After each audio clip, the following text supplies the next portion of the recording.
Çin'in enerji rezervuarı olarak kabul edilen Doğu Türkistan'daki Jungar Havzası'nda yeni keşfedilen doğal gaz ve petrol sahalarında yakın zamanda resmen kazım başladı.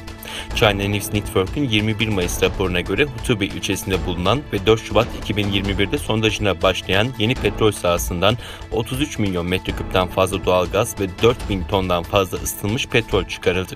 Şu anda bu doğal gaz rezervlerinin kapsama alanı 150 kilometrekaredir ve kaç yıl çıkarılacağı bilinmemektedir. Jungar Havzası'ndaki bu tür doğal gaz ve petrol rezervlerinin yakın zamanda araştırıldığı ve Çin ekonomisinin gelecekteki gelişimi için önemli güvenceler olarak kabul edildiği bildirildi.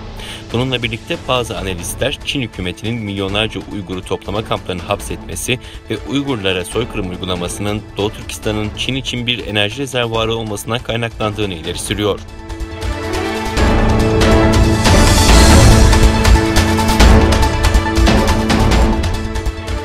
Voice of America'nın haberine göre ABD Temsilciler Meclisi üyelerinin Biden'ı Çin'in Doğu Türkistan'daki soykırımına karşı harekete geçmeye çağırdığı bildirildi.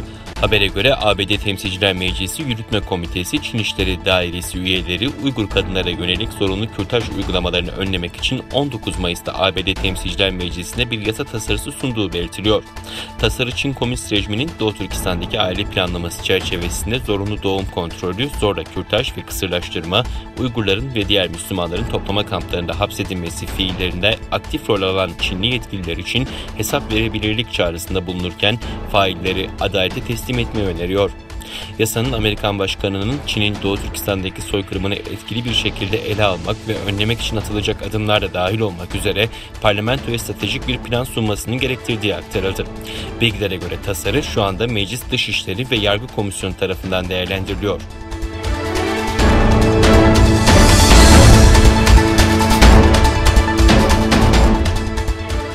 Çinli yetkililer TikTok'ta dahil olmak üzere 105 uygulamanın kişisel bilgileri yasa dışı olarak topladığını ve kullandığını söylüyor. Çin Ulusal İnternet Bilgi Ofisi yasalara göre bazı video paylaşım uygulamaları ve tarayıcılar dahil olmak üzere 105 uygulamanın kişisel bilgileri topladığı ve kullandığını tespit ettiğini duyurdu. Ayrıca 360 tarayıcı Microsoft Bing, LinkedIn ve Xiaoping işe alım uygulamaları da dahil olmak üzere 34 tarayıcı uygulaması ve 51 iş arama ve işe alma uygulaması Çin Siber Uzay İdaresi Ofisi tarafından adlandırıldı ve bildirildi. Bu uygulamalarla ilgili sorunlar arasında kullanıcının izni olmayan kişisel bilgileri toplama ve kullanma gibi ihlaller yer alıyor. Çin vatandaşlarının kişisel bilgileri özellikle giderek daha popüler hale gelen yüz tanıma sisteminin keyfi olarak toplanması ve kötüye kullanılması, insanların kişisel mahremiyetinin korunması konusundaki endişelerini giderek daha fazla uyandırdı. Bazı analistler Çin Komünist Partisi'nin otoriter yönetimi altında Çin Komünist Partisi'nin yetkililerinin kişisel bilgilerin ihlaline yönelik en büyük tehdit olduğuna inandılar.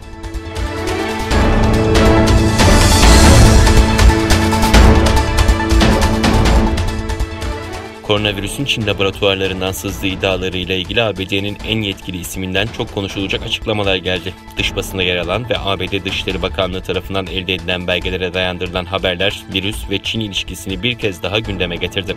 ABD istihbaratının bir raporunda yeni tip koronavirüsün yayılmasından hemen önce Çin'deki Wuhan laboratuvarlarında çalışan 3 araştırmacının virüs belirtileriyle hastaneye başvurduğunu iddia ettiği bildirildi. Gazeteye konuşan ve adının açıklanmasını istemeyen bazı yetkililer söz konusu istihbaratın hala desteklenmesi gereken bir güvenilirlik seviyesinde olduğunu dile getirirken bazıları ise raporun konuyla ilgili en güçlü ve sağlam istihbaratlardan biri olduğuna inandıklarını belirtti.